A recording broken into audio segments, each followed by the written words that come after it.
Welcome back to 7th Grade Mustache. On today's episode, we'll be speaking about affluenza versus suffluenza, or in other words, stay ready. I was watching a documentary on Black history recently, and this documentary got me to thinking about the future of what Black identity looks like. And it's important to have these discussions because when you watch these documentaries about the people that lived 50 years ago, 80 years ago, 100 years ago, 400 years ago, and you think about the life that they live and you hear about these courageous stories of how they overcame oppression and all this adversity, it created strong people. But like the saying goes, hard men make easy time, easy men make hard time. Long story short, when you got strong motherfuckers, the world is a much easier place. When you got weak motherfuckers, the world gets harder and harder, and these motherfuckers don't know how to fix shit.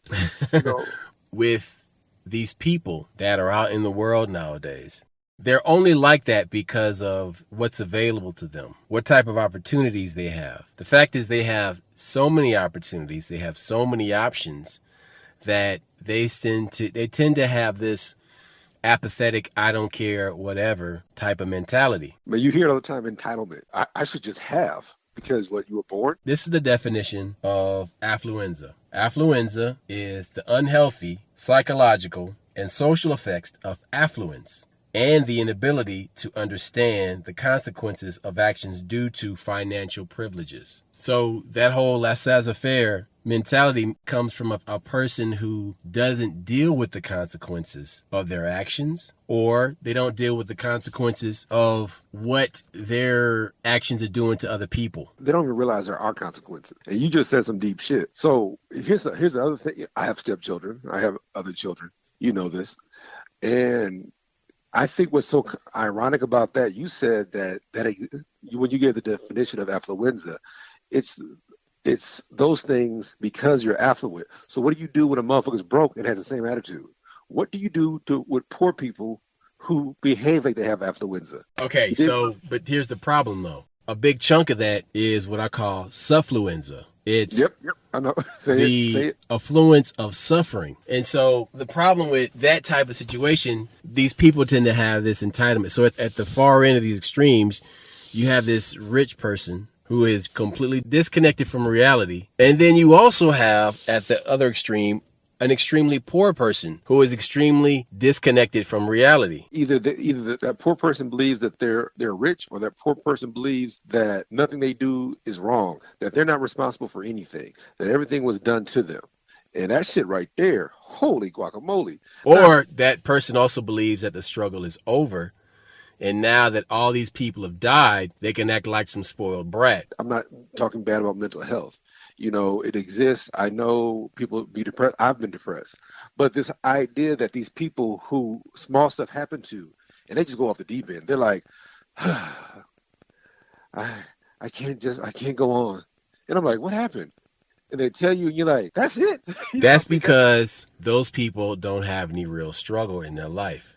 And so they have this comic book view of reality where they feel that once the smallest bit of resistance comes up against them, then they over dramatize their situation into it's them against the world, and it's this whole drama queen type of situation. Let me give you an example. I know somebody that was working at a job site at a university, and one of the guys on the crew opened a door for a female student in an area where the men were working, but the students had to pass through. So the guy opens the door and the student passes through. As soon as she steps through the threshold, she turns around and accuses the guy of sexually harassing her when all he did was open the door. He didn't say anything. I don't know if maybe he looked at her in a certain way, but even if the guy looked at her in a certain way, that's not sexual harassment. Roscoe, here's a funny part. Like in my other life, I try to tell people, like, hey, explain to them what sexual harassment is. They think sexual harassment is strictly sexual touching or sexual talking. I'm like, no. When somebody treats you different because of your gender, that's also, they're like, what do you mean? I'm like, okay, so this guy is yelling at all women, but he won't yell at men. That's sexual harassment. This person right here only hiring women, that's sexual harassment. Like, people use so many words and they don't know the full definition or the meanings. And this guy was being chivalrous. When he opened that door, he wasn't. Again, I wasn't there. If there's something happened that out of my knowledge, but that guy is simply doing. He sees a woman, he opens a door for her, goes on about his business. It could be sexual harassment, but I don't see it based on. But that's it. Everybody is a victim nowadays, and everybody thinks that their story is so much better than everybody else's. And we've talked about it in the past. And the two things I blame a lot of this stuff on, the negative affluenza would be reality shows like the Kardashians or freaking rap videos, where you have all these rappers who kill everybody in their songs and have all this money, but like you have people like Charleston White busting these guys out. Like, look, you're not a real killer. Stop that. You're killing our community by saying that. You got people imitating this dumb stuff. And, we grew up with studio gangsters. We know what a guy is who goes in the studio and pretends to be a hard ass. But now you got this drill music where these motherfuckers are talking about actual murder, shooting people, getting locked up, RICO predicates, all kinds of stuff. And that's what we mean by not dealing with reality. You have these people who think that they can do this stuff and that reality won't catch up to them. You cannot put murder in the song. Pow, pow, pow, your mama's gone. You can't do that shit. You can't shoot somebody's mother or know about it and think that you won't get in trouble. And everybody's trying to outdo everybody. Like, who's the hardest? Death is real. Look, man, all these cats talking that tough shit, just walk up to them and just slap them in the face. Like, if you want to see who's hard and who ain't, just slap the shit out of them. You know what I mean? Like, you'll see right away, like, who gonna throw hands and who doesn't. It's that easy. Easy. We grew up throwing hands, so it means something to us. But this generation who didn't grow up throwing hands, who grew up running or grew up grabbing guns or grew up doing this shady shit, they'll shoot you. I'm like, yeah, but I'm packing heat too. But bottom line is they don't know. They don't understand consequence, and you can't reach for your gun if I'm beating the shit out of you. You won't have a chance. You can't reach for a gun if I broke both your thumbs. Look, these people nowadays have no respect for not just life, but society in general. We all exist together. There's no beauty. There's no harmony. There's only, greed and more greed. And look, even like Tekashi 6ix9ine, this cat did some snitching shit.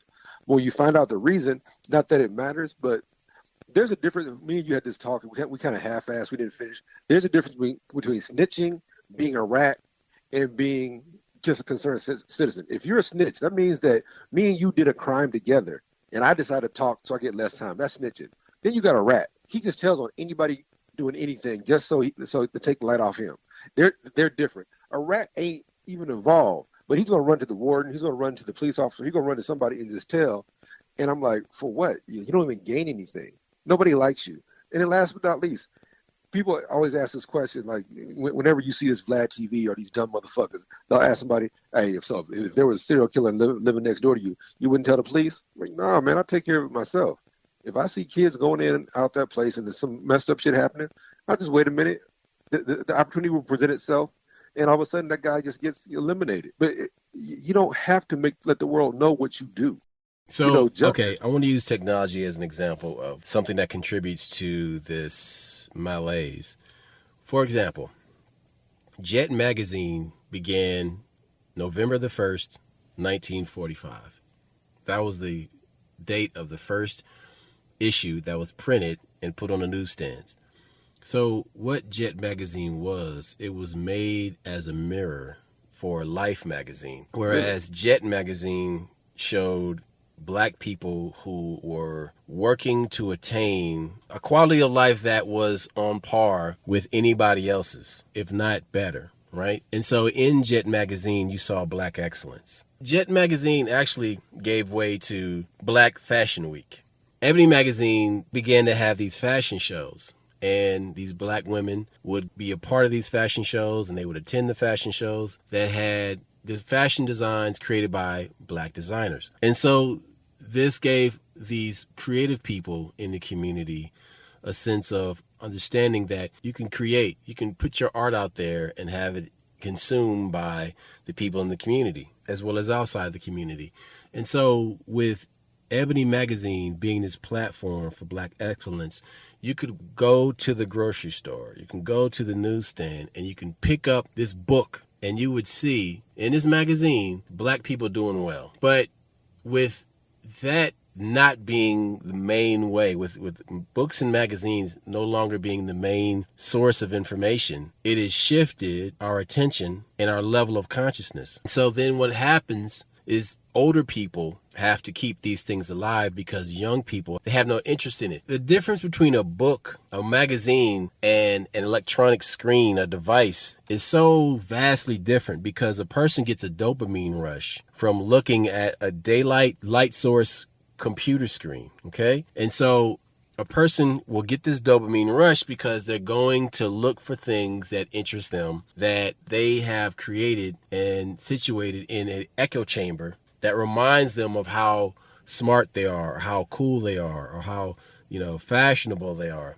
Look, a book is tangible. That's another thing. Like, a book is also more subjective. Let me give you a better example. Word Up Magazine. When I was a little kid, Word Up Magazine was a big deal. And I would open up Word Up Magazine and I would see Public Enemy, and I would see NWA, and I would see Biggie Smalls. And I'm like, oh, this is cool. Like I could see the music that I wanted, the rappers and the articles and information about them and all this stuff. And then that gave way to the Source magazine. And the Source was like Word Up Magazine on steroids, because you had shows you could find and you learned about new mixtapes, ads in there where you can buy like DJ equipment and all this crazy stuff, right? So it became like super niche. But this magazine, it was still objective in some ways because it presented the music industry, but this underground portion of the music industry. And it presented like the West Coast and the East Coast and the Midwest and down South and all that, right? But you could put that magazine down and go on with your day. You could go on with your day and go back to like whether it was school or your job or working on music or working on some type of art. You could put it down and get back to your life. You saying some deep shit here. Digital devices, people don't put them down. Problem is that they're everywhere. It's on your dashboard when you're driving around, because it's also a communication device. It's a communication device. People call you, they send you text messages. You can do the futuristic video phone shit, which I don't do, on there. Never alone. Right. You're never alone, right? But the problem is people are more connected than ever. But they've never been more lonely than ever. And lonely, yes. Well, hold it. The deep shit that you had started saying, and you alluded to, was I can put that book down and go back to my own thoughts. I can actually think about that book and, okay, how do I feel about it? Right. But if you want to MK Ultra somebody, this is the perfect device to do it on. Oh my God. Like you can zap stuff straight to somebody's brain. You can come up with sounds. I remember growing up with G.I. Joe. Remember subliminal messaging? Subliminal messaging is everywhere. We all know this. We've all been through it. We'll have a talk about a product, then all of a sudden a commercial for that product pops up on Facebook. How the fuck? That shit's listening. We know this is listening. And you have the audacity to explain it away and say that what? It's a coincidence? Negro, please. It's not a coincidence. This is why there's so many lawsuits with Facebook and all these different Google this and all that different stuff. Look, what we're saying about this new generation is that they can't separate their own thoughts from somebody else's because they got so much bullshit in their head.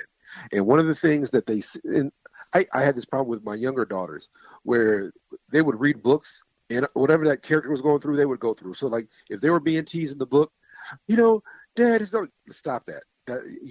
Okay, check this out. The problem with this is that there is the online community and then there's IRL, in real life.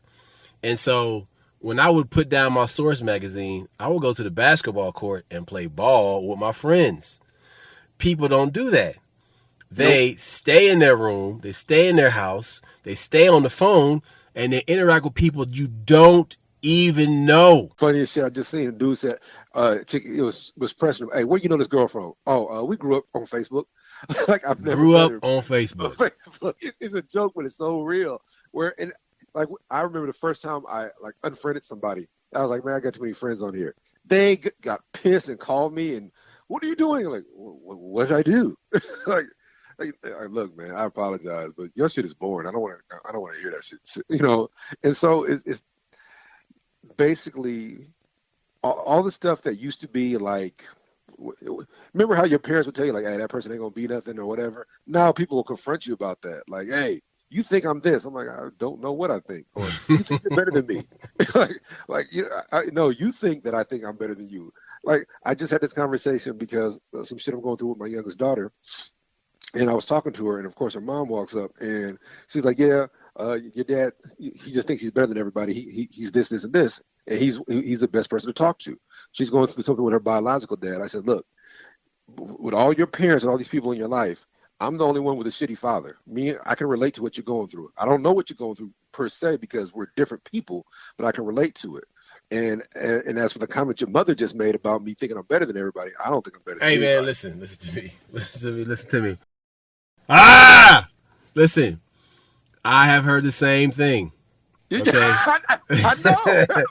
I have heard the same. Like, listen, you hoes out there that say that dumbass shit, it ain't me, it's you. Okay. First of all, if you're trying to say that I feel like I'm better than somebody, no. You're making yourself less than me. Hold it. You think I'm thinking about you. That's your first mistake. That's the crazy part is that you've got this entire metaverse in your head. Where you've clothed people, you put shoes on them, and you put them in the cars, you put them in the house, and you've made up these fake ass NPC scenarios where all this shit is going on. And it's like, I look over my girl, I'm like, why are you over there looking at me angrily and I have not done anything? It's because in your head you've ignited another Hiroshima and you've destroyed a whole continent. I'm like, yo, get out of your head. Okay, I've got nothing to do with what's going on in your head right now. Whole conversation. Look, what I told her, I told it to my daughter and my ex. I said at the same time, I said, look, it's not that I'm better than anybody. It's the fact that what I'm doing is better than what they're doing. Now, if you're competing with me, at least let me know I'm competing with you, because I'm beating this nigga now without even trying. I'm already beating you. So at least let me beat you on purpose, because I'm beating you without trying. I make more money than you. I own more property than you. I buy more stuff. I take care of more people. You know, and I'm not nice. I'm kind. I had to explain that to my daughter. There's a difference. You like nice people. I'm a kind person. I might be abrasive up front, but if you need my help or you want to learn how to do something or you want to find, I will show you. But I'm not going to sit here and call you and like, that motherfucker's homeless. That nigga moved out there in the street on his purpose. He might want to be there.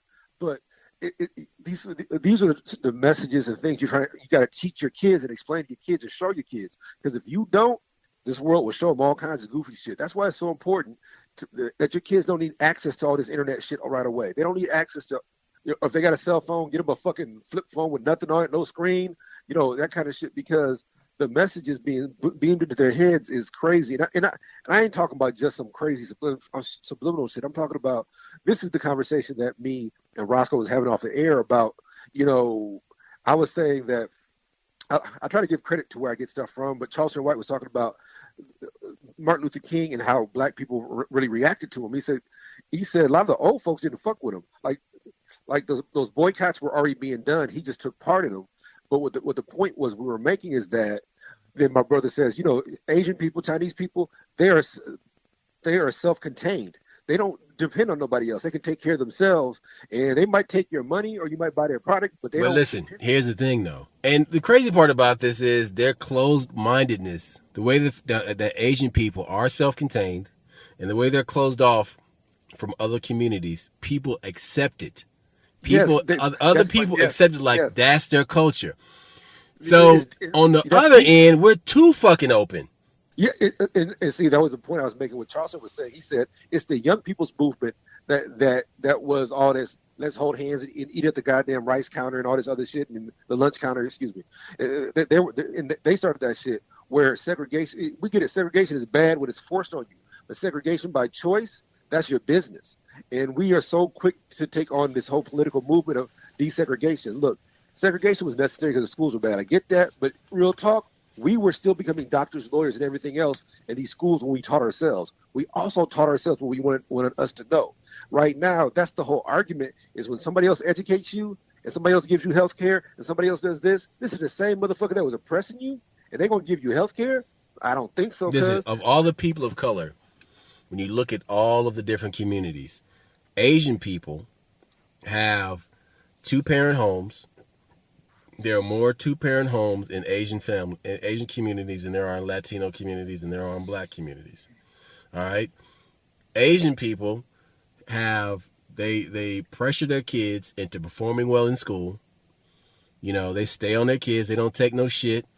They make sure their kids do well in school. And look at how Asians score on tests. They score higher than more white students do. You know, higher than Black students, higher than higher than Latino students do. And the problem is that everybody just they're like, okay, well, that's who they are. Really? Why just them?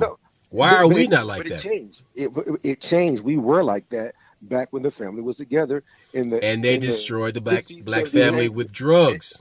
Yeah, not just drugs, civil service too. In the 80s, when you couldn't have the father in the home, that was by design. That wasn't civil service. That was a social. That was social programs. Yep, I know, but if you got food stamps, you can't say who the father of the child is. That kind of shit. That shit started in the early to mid 80s, and it went on. No, that started in the 70s. Well, whatever you want to say, but the bottom line is this: that was by design. You know, when the Black movement whipped up on white society, when it was the middle class Black folks that funded that shit. So they made sure, if we break up the Black home, there will be nobody to fund this. That's the kind of stuff that when you are subjected to somebody else's education, that's the kind of shit you don't learn. You don't realize that you're in a hostile environment. You don't realize that you're. And then here's another thing: Asian people didn't go through slavery.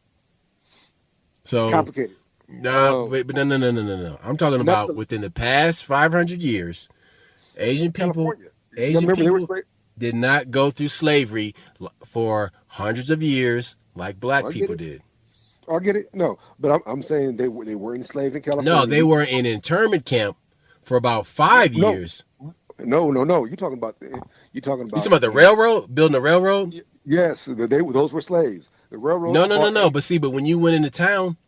You had a brothel, and you had other shops. But those people, those Chinese people weren't slaves in California. Like I said, look, they to the extent that we went through, no, they haven't. We get that. But the bottom line is they recovered, and they recovered because they have a home to go to. A lot of us Black folks don't have a home to go to because a lot of us are either Native American, a lot of us are African, a lot of us are from the islands, and because God, this is such a long here. When we took care of ourselves, we were much more successful. That's why you had the Tulsas and the North Carolinas. When we took care of ourselves, we were way more successful. What makes it ironic is that white folks say pull yourself up by the bootstraps, but they're the main ones sabotaging our efforts and stealing from us and all this other shit. That's why, when you have these kids say that shit was done to them and racism this and racism that, I'm like, yeah, so how does racism affect you? Or what did they do that was racist? And they can't explain it. Or they're like, hey, he was wearing a swastika. I said, okay, cool. How did that affect you? Because if you're doing what you're supposed to and you're strong and you kick ass, you ain't worried about nobody else. It's so hard to understand why these people are so entitled. Solidarity is the opposite of divisiveness. That's some deep shit. Hold on, man. So, but here's the thing, though. So, with all these successive generations come up and they think everything is just easy and they don't have to keep their money in the community. And then you have all this pressure from the outside with gentrification. So then we become more and more scattered and we have no community anymore. So scattered housing was a prime example of that. Yes, but check it out. So then I'm thinking to myself, okay, so if you scatter the community, and everybody, see, listen, I talk to liberal white people all the time, and they're all for eliminating racism. I dig it. Right, but they also seem to champion, every time I hear them talk, what I hear them say is that, the subtext that I'm hearing is it's good for you to have an identity, but don't be separate from us, and you shouldn't worry about having your own community. And I'm like, whoa, whoa, whoa, whoa, whoa, whoa. This is the problem. You're trying to tell me what you think is good for me instead of minding your fucking business. Because just like the Asian, when it comes to their community, guess what happens? You mind your fucking business. And they'll make you mind your business because they'll fucking ghost the shit out of you. Asian people will ghost the shit out of you, dude. For realsies. Like, for real. Like, Korean motherfuckers, dude, they will. Yeah, we were just talking yesterday. Old ass Korean motherfucker, dude, man, they will turn their back on you in a second. Like, man, you better get the fuck out of here. And I'm like, dude. Look. Get back to the original part. You were saying some deep shit. Like, the way this conversation started is that people are just so entitled. People think they're the victim. People are thinking that they're living better than what they are. You have people who are so rich that they're out of touch with the rest of the world. Which that's fine if you got your own property. You're not dealing with nobody. Cool. But then when you come into contact with people, you either offend them or you don't know how things really work, or you're awkward. But you see these other communities who isolate themselves on purpose. Okay, they don't care. They don't care. There's a reason why black people clash with Asian people, because there reaches a point where I'm only going to yield to your customs so much until it's like, hey, your shop is in my community, my neighborhood. Yep. All right, you come to where I live to make money, so I'm going to tolerate your behavior up to a certain point. And beyond that, if you keep it up, man, you're going to fucking feel the wrath. You know what I'm saying? It's like, I worked for my second job in my life was working at 14, was working for Korean people. And there would be clashes between the black people that worked there and not the owner, but his family. See, the owner was an opportunist businessman, and he wanted to get along with everybody for the sake of making a dollar. But then you have people like my homeboy Johnny. Johnny got into it. You know Johnny, you went to school with him. Mm-hmm. You went to high school with him. Johnny got into it with the owner's nephew that was straight out of South Korea that came Han the fuck up, thinking like, he's just going to intimidate motherfuckers. Johnny was not the one. He ain't fuck the Korean guy ain't fuck with me at all. But him and Johnny was like oil and water. And I remember Johnny was about to beat the brakes off of this dude. And Tony had to step in, Tony Kim. He had to step in. He was like, hey, guys, everybody separate, be cool. Because there's this sense of entitlement. There's this blind sense of culture where you think you can take your culture everywhere and there won't be any pushback. I'll give you an example. Muslims. Oof. You know what I'm saying? And I'm not talking about black American Muslims. I'm talking about Muslims from the Middle East. And you see this in Europe, where you got whole neighborhoods in Paris where unless you're an Arab person, you really shouldn't go in that neighborhood. You know what I'm saying? I'm like, well, hold on. That's France. That's Europe. What the fuck are you talking about? Any white French person should be able to walk into that fucking neighborhood, because those people, yeah, they live there, but they're not from there. You know what I'm saying? They make that their area. They completely like, nah, motherfucker, we own this. We run this. You got recently all these Syrian immigrants that went to Germany. You had these motherfuckers were harassing German women on the street because they didn't wear a hijab or they weren't completely covered and shit. And I'm like, you boys gotta learn some manners. Yeah. Because I mean, listen, Germany, Germany is Germany, whatever, but still, that's their land, man. There's no fucking way I'm gonna go up into Germany acting like I'm about to run shit. It's what I call the belly mentality. Like the movie Belly. Like these New York niggas really think they gonna come up in Omaha and take it the fuck over. That's fiction, y'all. Okay? We from the streets of Omaha, and I'm gonna tell you, it's killers where I'm from. So that belly bullshit created by some outcast motherfucker from Oklahoma. You notice he didn't make it Oklahoma. He made Nope. it Omaha. I'm like, oh, okay. So you I was a got you. chump and you got ran out of your own town, but you didn't want you was so much of a little bitch that you wouldn't use Oklahoma, you used Nebraska instead, even though it's still fiction. Yeah, Look. and Hype Williams got ran out of Atlanta too. If y'all didn't know that, so Oh, Hype is from Oklahoma? yes, Hype is from No, Oklahoma. no shit. Thank Yes. you. Okay, the reason that's so funny to me because I went to Langston University. That's a black school in Oklahoma, Land Grant College, yada yada yada. And I went there, and one of the things that used to drive me crazy about motherfuckers from Oklahoma, they all knew who was from Oklahoma. They like there's a couple rappers. Dude, how Like about this Dad. guy cannot even rent movie cameras in Atlanta? He can't rent any production equipment in Atlanta because he's burned so many bridges. Bridget, not paying for folks. Look, it was so crazy because everybody from Oklahoma knows Roy Rogers from Oklahoma, such and such from Oklahoma. They was like, Daz, he used to come out here. I'm like, Daz, Nobody you know said this? Bass Reeves though. That's okay. You knew I was going. It's what's so crazy when it comes to some of the black folks. They don't push them up or hype them. And same thing. I'm sure when Hype left, I'm sure he's like, I'm never going back there. Fuck them, whatever. But that's just really frustrating to me. You're supposed to rep where you're from, and people should be proud of you, your accomplishments. But look, something you said about the Asian community. This is what the black community used to do, but we don't do anymore. When we boycott somebody, Asia, let's talk about China. I'm not talking about Asian. We're talking about Chinese. Remember when Prada said something about Chinese people, and they just stopped buying Prada? No question asked. It was no fucking email list. There was no fucking motherfucking Facebook post. It was like Chinese people ain't buying Prada no more. Prada retracted it, said we're sorry. All this. The point I'm making is that look at Gucci, Prada. They've done all kinds of races, had black face on their clothing and all this other shit, and black people won't stop buying it. You know, people Dude, got Halle mad. Berry was at some Gucci show recently.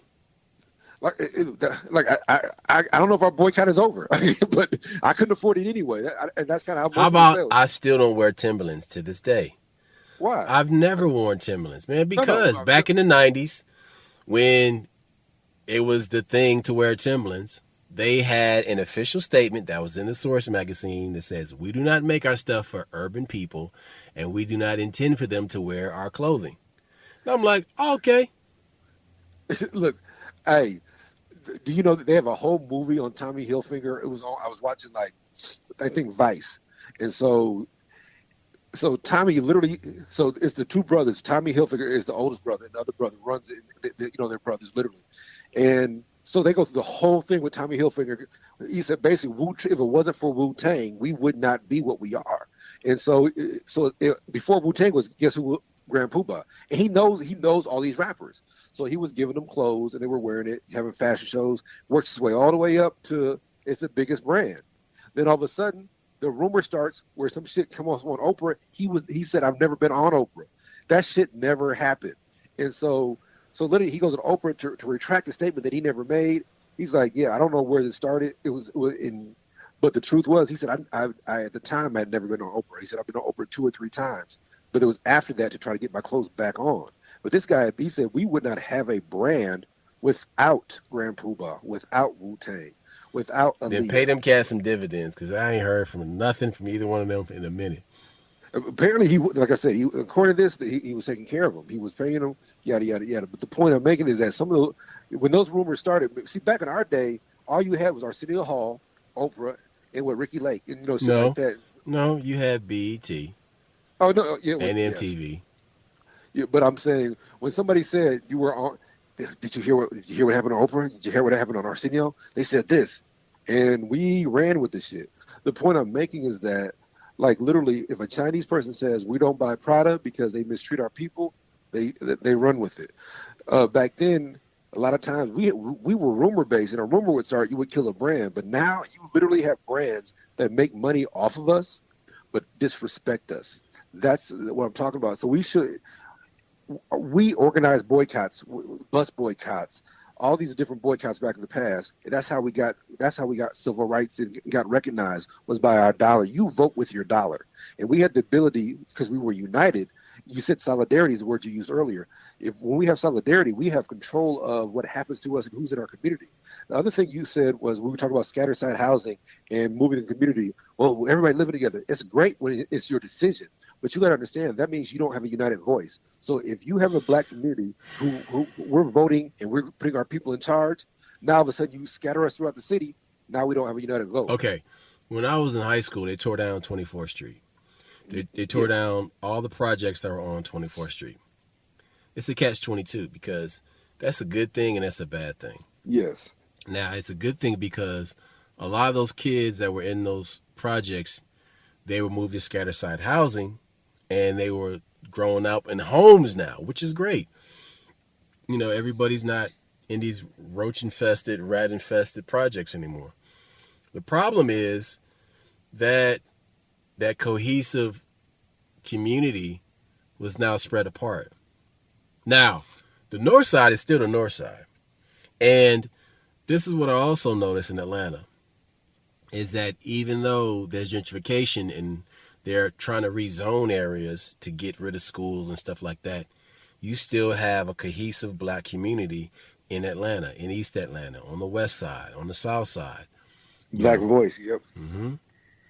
But what keeps that alive are the people that care about community. It's not the dope dealers. It's not the people that have this disposable mentality. It's the people that build the churches. It's the people, because, I mean, listen, say what you want about churches and how they're evil and they're wrong, but churches provide a sense of community.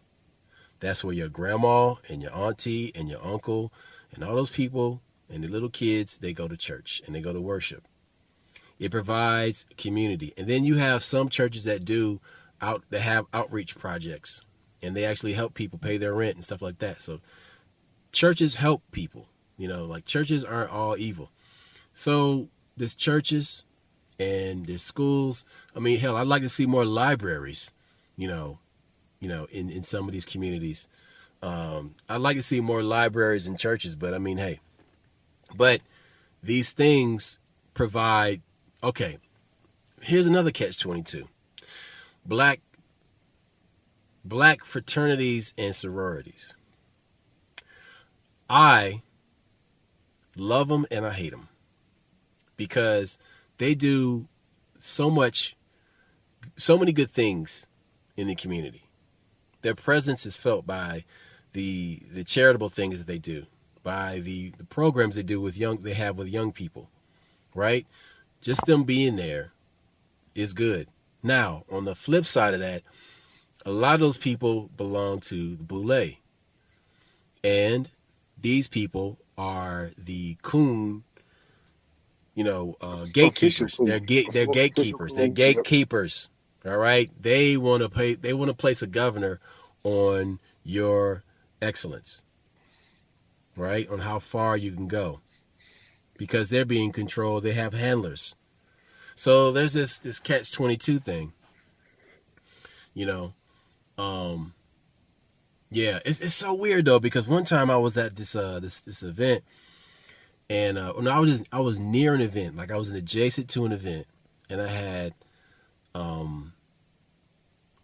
I was there, and I wasn't dressed like some bum or nothing, man.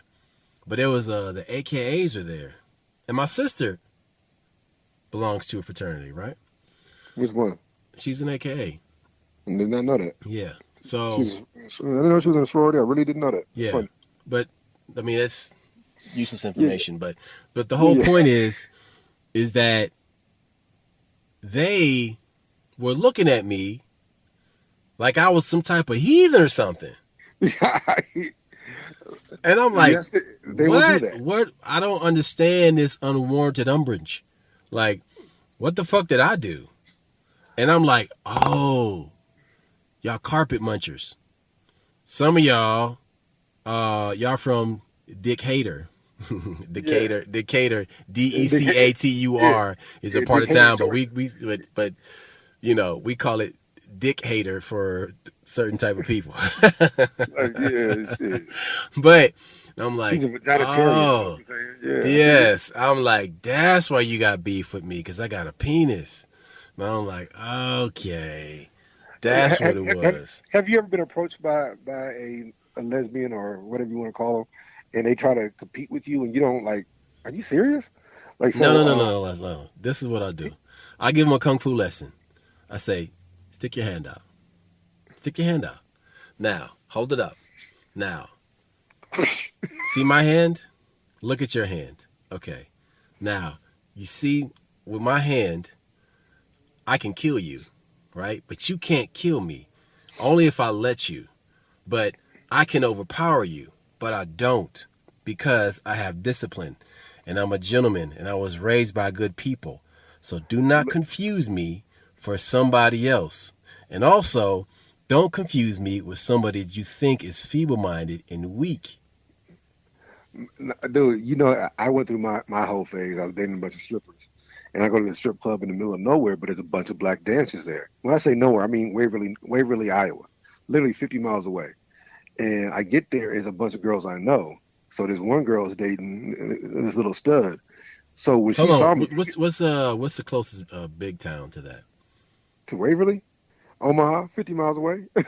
It's 50 miles. It's about So it's 35 halfway miles. between Omaha and Des Moines.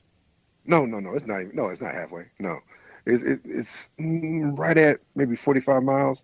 It's not that far. It's But you got not to go that far. past Council Bluffs to get there. Yep. Okay, go ahead. And so I come in, and all these girls know me. Well, her girl knew me in a different way.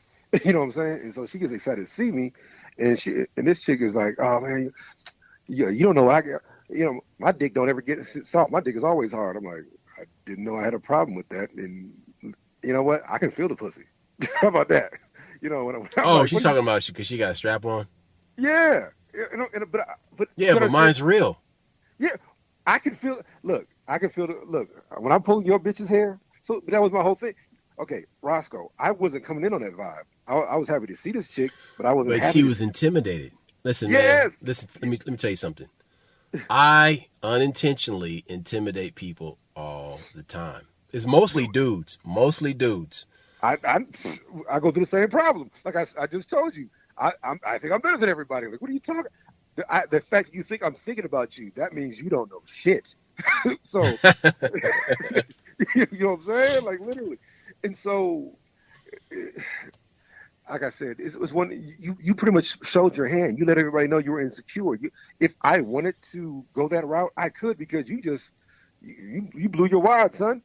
You know, chick, whatever you are. You know, it's you don't let nobody know that what your weakness is. You don't give away that. Keep your mouth shut. What the old people say is better to be silent and to be thought a fool than to speak and relieve all doubt. If you hadn't said shit, I wouldn't have known shit. You know, it's craziness. It's crazy. Look, you're a smart guy, and sometimes I think people are intimidated by your intelligence.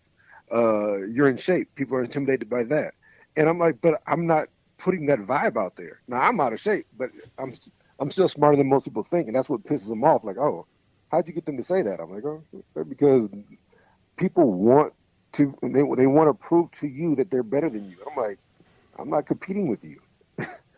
Look, I just want. When a lesbian tells you that her strap-on is better than you, what can you say to that? I didn't know I was competing with the Oh, I plastic. can say all kind of shit. I know I can't, but I got all types of comebacks. I mean, yeah. I mean, I could do that all day. Like, yeah, really? Okay, that's fucking cute. But see, that's a prosthetic. My shit's real. You know what I'm saying? And then on top of that, like you gotta go wash your shit off, and you know your shit'll melt, and even though you can do all that thrusting with that, you can't. You listen. You can do thrusting, but I can do the busting. You understand? Like, hey, that Andrew Tate. One of the deepest things he said, like you know, I know he could be a dick at times, but the thing he said, he's like, look, he was talking to a woman, all these feminists. He said, this is the crazy part. For feminism to work, you need a man. So when somebody breaks in your house, do you call another woman? No, you call a police officer, and you want a man to come. When you have a problem with physical labor, so for feminism to work, for your idea to work, you have to have a man. So that means it's a dumb idea. If your idea is not self-sufficient, if your concept ain't self-sufficient, then what are you doing? That's the whole thing. No, the fucked up part is when you see prejudice and racism within feminism. Oh Then it's God. not feminism. Okay, so this isn't feminism anymore. If you're not including all women, it's not feminism. It's crazy. Look, I think the fact that you see that shit in the whole LBTY whatever community shit when they don't accept certain people or they don't like your race or they don't first thing out their mouth is a racial word. And I'm like, wait a minute, I thought this was about inclusion.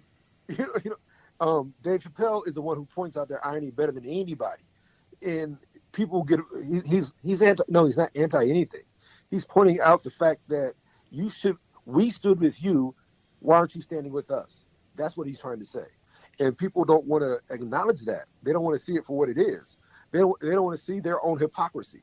And this is the point we're making when it comes to these new movements. They always start with children. One, they started in the schools or they started on TV. The children have already been, idealized and indoctrinated into this. So they're malleable. Their minds are malleable. So they'll put that shit out there that, hey, this is the truth about me. We've talked about it. My mom told me to fight. I was taught to fight. If somebody puts their hands on you, you fight. Now, if you fight, you get kicked out of school or you get suspended for throwing a punch. Even if you get hit 3 or 4 times, if you fight back, your kid will get suspended.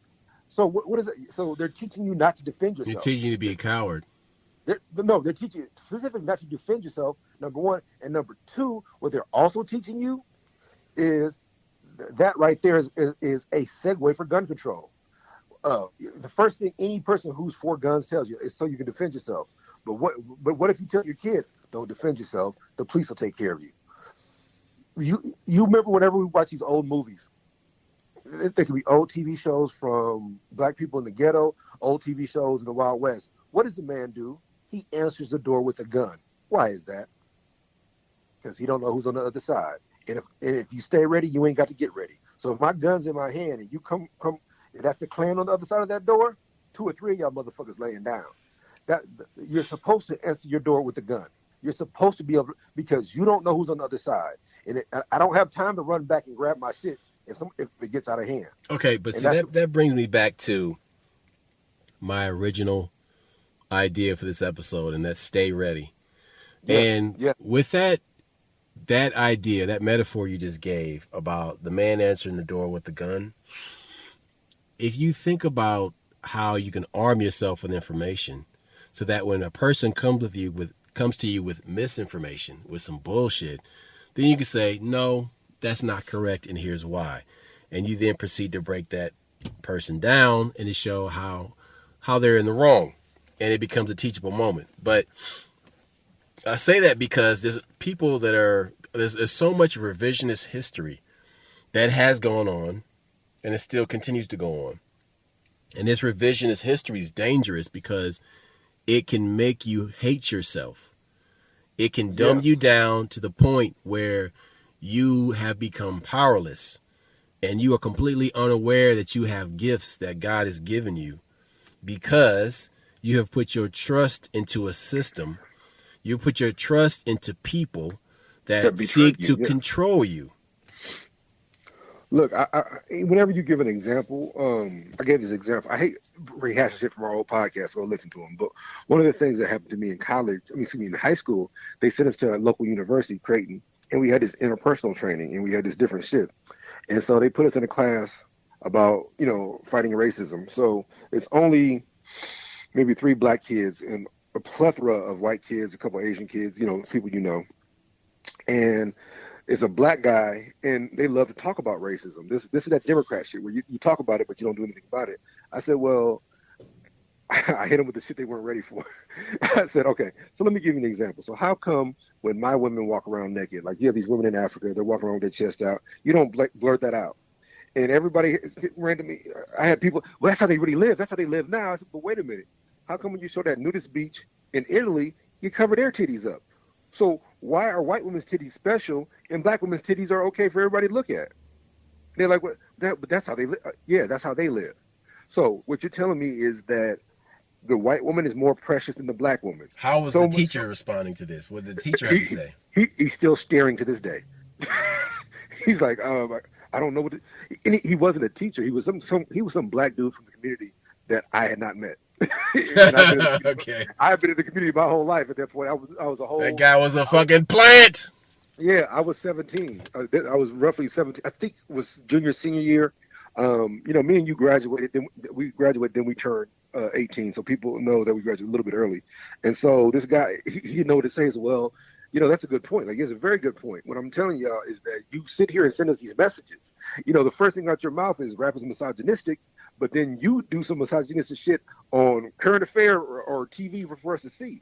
So, but that's our point, is that when you have somebody else educating you and you're not educating yourself, and I don't mean literal, I mean black people educating black people.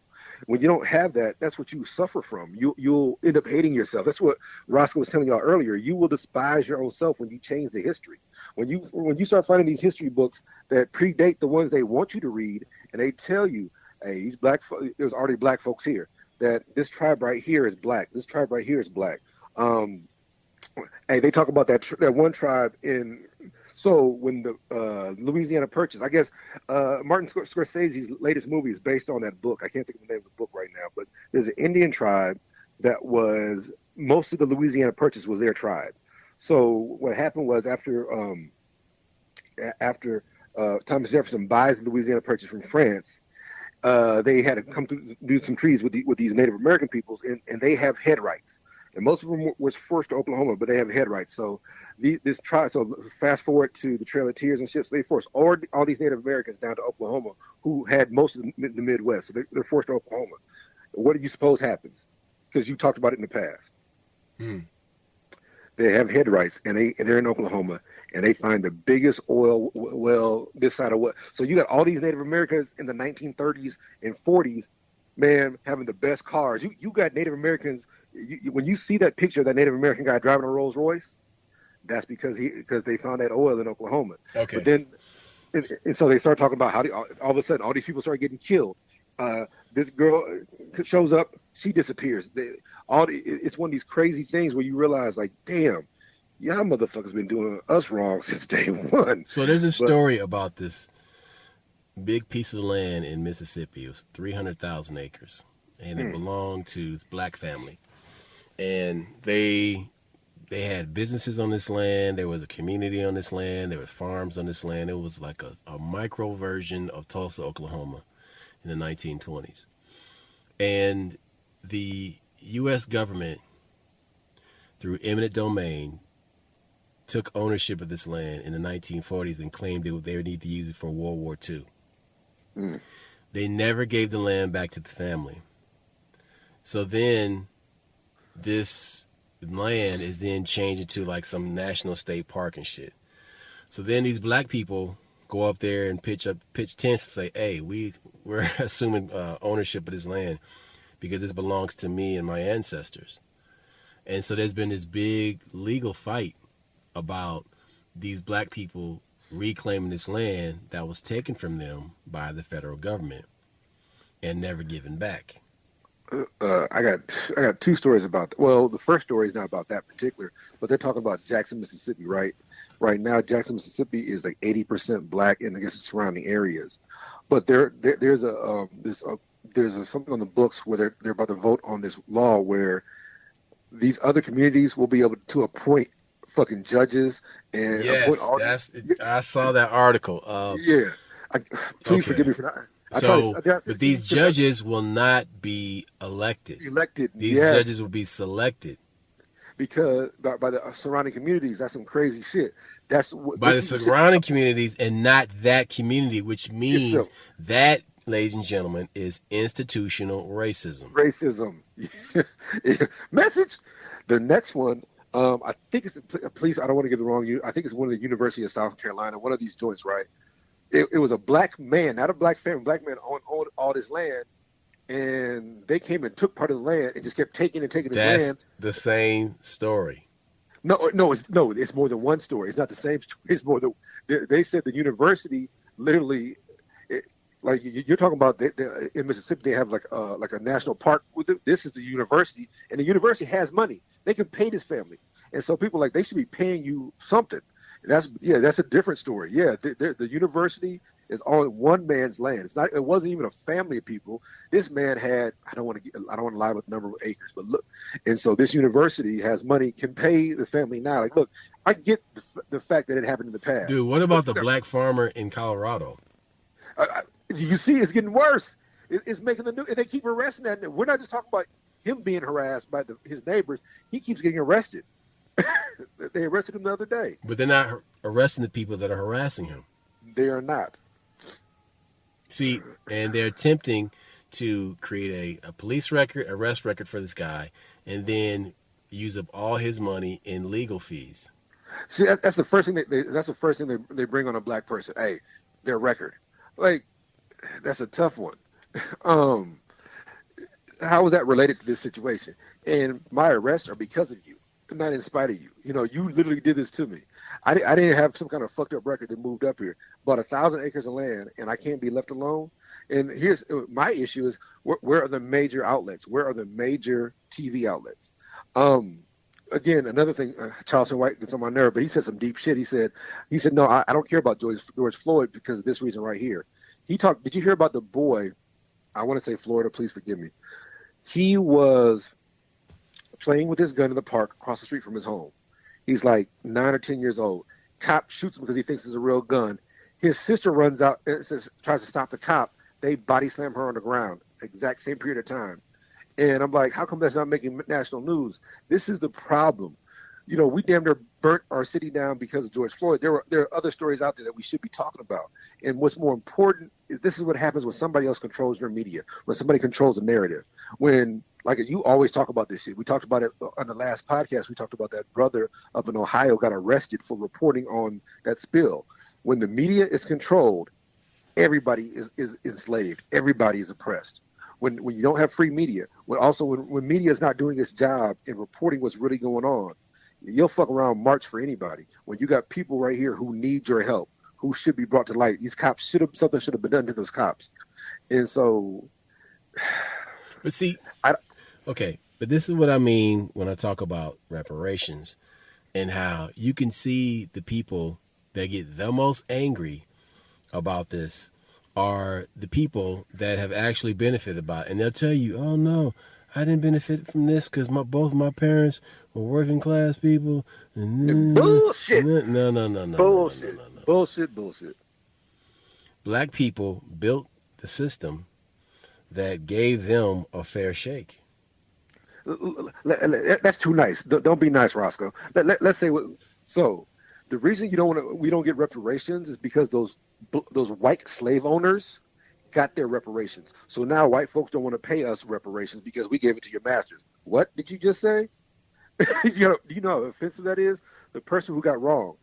You had banks in Louisiana that took slaves as collateral and put the men and women slaves together. But when they had a baby, their baby belonged to the bank, even though the slave master came back and got the slaves. So those kids were raised as slaves who belonged to the bank. Mm-hmm. And those banks still exist. You have insurance companies that insured slave owners. There's a story about this woman in South Georgia, and she was the last living descendant of this guy that had owned this plantation, and he owned slaves, right? Human trafficking. So she has this black mammy that takes care of her until she dies. And she leaves this black mammy a car and like $50,000. The son of this white woman sued her. He already got the house. He got the plantation. He got all the land. He wanted everything. He sued that black woman for that car and the 50 grand, got it, and won. Speechless. Mm-hmm. Yeah. Speechless. Look, I got one for you because I know a little bit about railroads. In the late 90s, Jesse Jackson, who is a piece of shit, got a bunch of black folks together, and they were suing one of those railroads in Chicago because I want to say it's the Southern Pacific, but I don't want to be wrong, because at one point they owned slaves. They literally owned slaves. It's a known fact. And so these are the descendants of those slaves. And you know what the white folks said? The judge said it was too long ago. Now, you got Jewish people still suing over the Holocaust, which was not as long ago, true. But he's saying that that you're too far removed. This doesn't affect you. All this other stuff. You got Jewish people right now saying that even though they're 3 generations from the Holocaust, that the Holocaust still affects them. They can't sleep at night. Shit like that. They have anxiety. But when a black person tries to sue now, the other thing that we talk about on this podcast is that a lot of these black folks is Native American, and the reason the white folks won't give them reparations is because you need to go through your tribe and get them. But I didn't know I was a tribe member. I don't know who I belong to. That kind of shit. They'll come up with any excuse not to give it to us. But sometimes they hide shit in plain sight. Langston University that I went to was a land-grant college for Native Americans. But for some reason, all these black folks go there. That's because the Native Americans in that area were black. Y'all need to pay attention to that shit because it's hiding in plain sight. That's the whole point of you. If you stay ready, you don't have to get ready. If you know who you are and you know what's going on and you understand reality, not this pseudo whatever bullshit, pseudo matrix where everybody gets justice and everything is right. You gotta fight for justice. You gotta kick somebody's ass. You don't need to be afraid to kick it. Okay, so it begins with arming yourself with information, knowledge, learning history, who you are, every angle, learning your rights, and then once you know your rights, you understand how much latitude you have, how much room you have to pivot, how large the playing field is, how much depth there is to the playing field. You don't need permission to be who you are, bro. Nope. That's it. And that's the thing. But at the same time, you also have to stay ready because there are people that are always working constantly to rewrite history. And it's important to us to say, no. Didn't go down like that. It was.